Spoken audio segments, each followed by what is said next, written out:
Hi everyone, Senator Jason Rarick here at the Capitol, and today I want to give you a little bit of an update on what happened on the Senate floor with the energy bill that had been moving through the Senate. And I was pretty hopeful. Energy is an issue area that I've been on since I've come to the Capitol.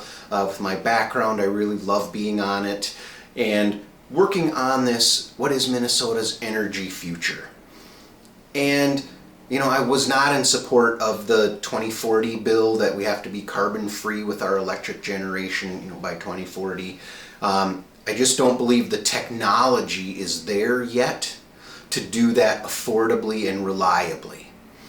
And so we were actually working throughout the year fairly well with Chair Frentz, bringing forward some policy proposals that I believe would have at least helped us get there, allow some things to happen that could keep energy more affordable, bring some technologies in that would be included in that what's considered clean energy for that 2040 bill to make it easier for our utilities to meet this goal, again, affordably and reliably.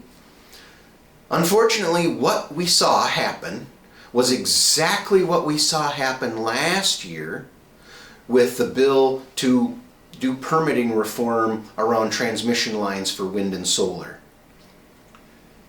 The far left environmental groups are opposed to the proposals we were bringing, even though they had very bipartisan support.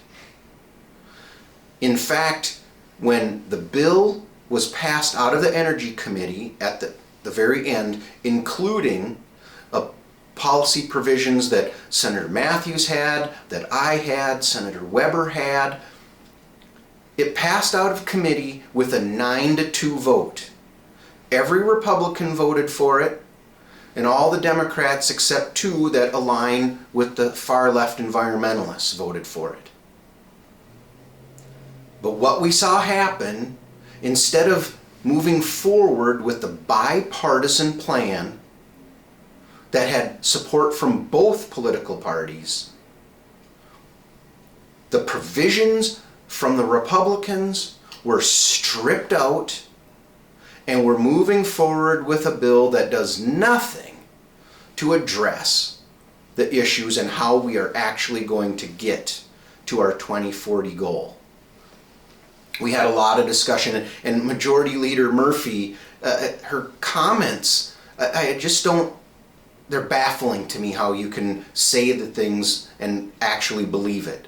She was claiming we needed to move forward with the bill that was on the floor without all the Republican provisions so that we could move forward with a bipartisan plan.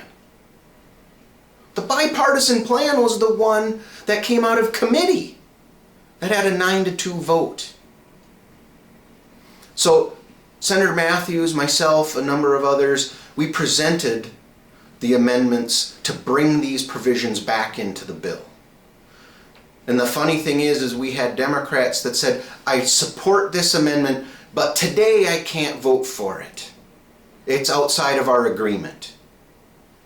The agreement with who is the big question, because it sure wasn't with any of us Senate Republicans. If there was an agreement with us, that would have all been in it. We would have happily voted for that bill. Probably somewhere between 25 and 28 of us would have voted for that bill off the Senate floor if it was in the same position that it was in when it came out of committee. But instead, 2 Republicans voted for the bill. The rest of us said, you're leaving too many things out. This is not the way to do it.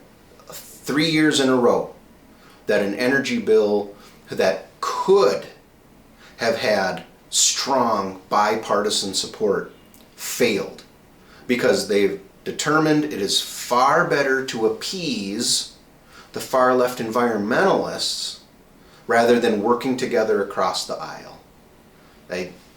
I struggle with this to understand why that's acceptable. And when I also look at the dynamic that we have in the House with the tie 67-67, we have to work across the aisle. We have to work together once more in the Senate, they've proven that they're unwilling to do that.